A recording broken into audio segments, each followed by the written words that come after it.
You see, my brothers, you know what I love about the Sahaba? The Sahaba were real people. Many of us, we like to praise the Sahaba so much so, to the point where we start painting this picture like they never did anything wrong. Well, you're very wrong. Sahaba did a lot of things wrong, but that's what was beautiful about them. Because they made mistakes, then the way they dealt with their mistakes is what makes them so special and so unique. My time is short. One particular incident. After one of the battles, there was booty of war, gold, silver, swords, shields, stuff like this. So the Sahaba gathered, there's a lot of it, it's money. So they started sharing their opinions as to how they should distribute this wealth. And please don't listen to the story for the sheer entertainment of it. Live the story, brother. Try to imagine. I'm not sharing with you Walt Disney fairy tales. These are real stories of your fathers. Why? Not to entertain you, but to learn. Because you know what, my brothers, the truth is, when really push comes to shove, we don't follow the sunnah of Rasulullah sallallahu alayhi wasallam. Deep down, we're gangsters. That's what we are, man. And being a gangster doesn't necessarily mean you got tattoos and you used to sell drugs on the streets. Wallahi, I know Abu Ali's and Abu Ahmed's that are more gangsters than any youngster on the street today can ever be. Gangster with your character and your attitude. We don't follow Rasulullah. We follow people like Tony Montana in Scarface, yeah, and Tupac in Mabarif Shoo, and that's it, brother. That's the way it is, cuz. That's how it is on the streets, brother. What deen is this, man? So the Sahaba, each man gave his opinion. Then Abu Dhar gave his opinion on the matter. For those of you who don't know Abu Dhar is Arab. Yani he makes an Arab feel like he's a non-Arab. You can't be any more Arab than what Abu Dhar was. So Abu Dhar also gave his opinion. Today, mosques. I was in Canada, the brother. Mosques are waiting in courts to deal with the issues. Why? Because, brother, I gave my opinion and this guy disrespected me when we were in the meeting, so now it's me versus him. And mosques are going to war with each other. Why? Who's hit it? Brother, I gave my opinion. What, and he went against me? Doesn't he know who I am? I've been here for 10 years, brother. This guy's only been on the board for 5 years. These are the people that are leading our masajid, mashallah. So Abu Dhar gave his opinion. Then the next person was Bilal radiallahu ta'ala anhu. Bilal is the muaddin of Rasulullah sallallahu alayhi wasallam. Bilal not only used to be a slave, but an Abyssinian slave, meaning he was black. So as far as society is concerned, talk about being rock bottom. But you see, Islam came to break this. So when Bilal gave his opinion, he says, Abu Dhar, I disagree with you. Allahu A'lam, I think this is what we should do with the wealth. So Abu Dhar, imagine being put on the spot in front of everyone. He says, even you, ya Bilal, even you son of a black woman, even you're going to disagree with me today. These are big words. So Bilal, rightfully so, got very upset. He picked himself up and went to the Prophet of Allah.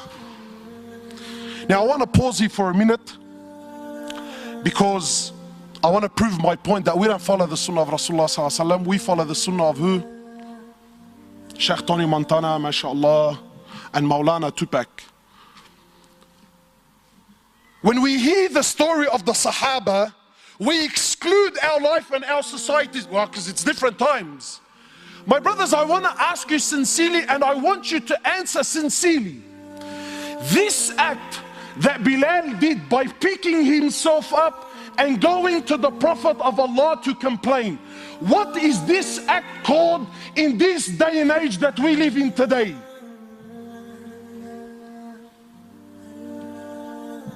He's a snitch. true or not? Brother, we have a drama. You pick yourself up to go complain. What are you, a woman, bro? That's street language. You see, but Bilal wasn't corrupted by your Tupac and your Tony Montana. Bilal was affected by your prophet who you claim that you follow. You see, Bilal had something in his heart, so he went to someone that can help him with this situation. You and I, nah. That makes me less of a man. Nah, Habib. I'm gonna hold it in my heart. For the next 20 years, I'm gonna thrash him, backbite him, wipe the floor with him, slander him with any opportunity that I can get for the next 20 years. But I won't go to someone that just might be able to help my situation.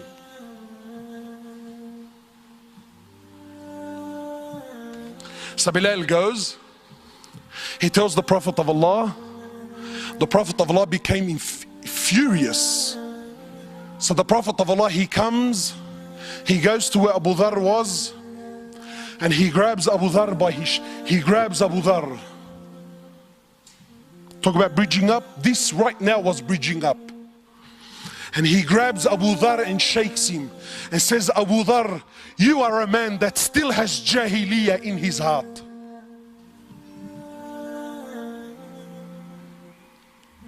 So what did Abu Dharr do?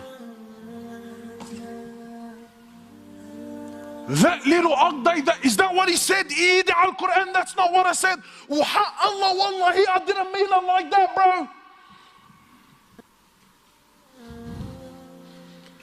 See, let me tell you the difference between a man and a so-called man.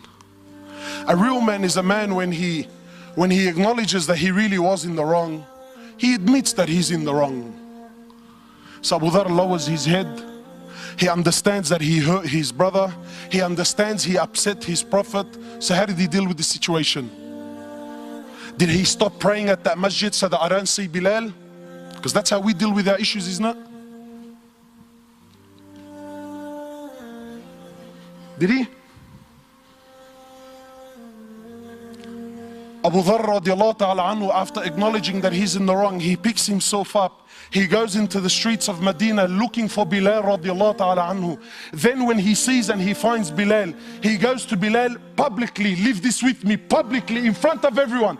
He goes to Bilal in front of everyone and gets down on the floor and says to Bilal, Ya Bilal, by Allah, I will not lift my head off the floor until you step on it with your foot. And let it be known right here, right now in Medina, which one of us today is the honored and which one of us today, Ya Bilal, is the dishonored one.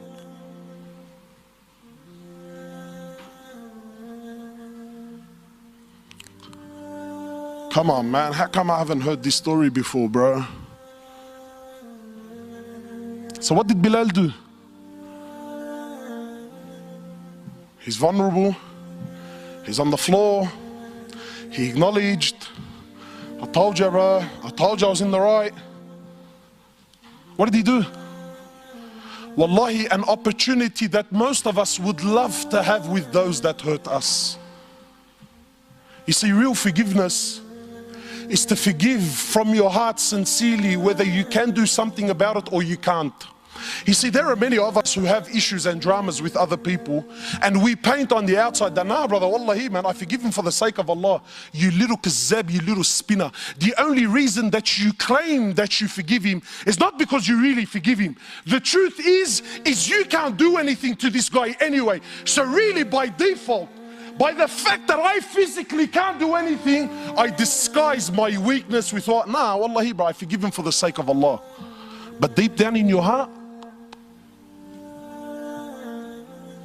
deep down in your heart, if you got the news that a bus hit him, your heart will start to do the dabki, bro.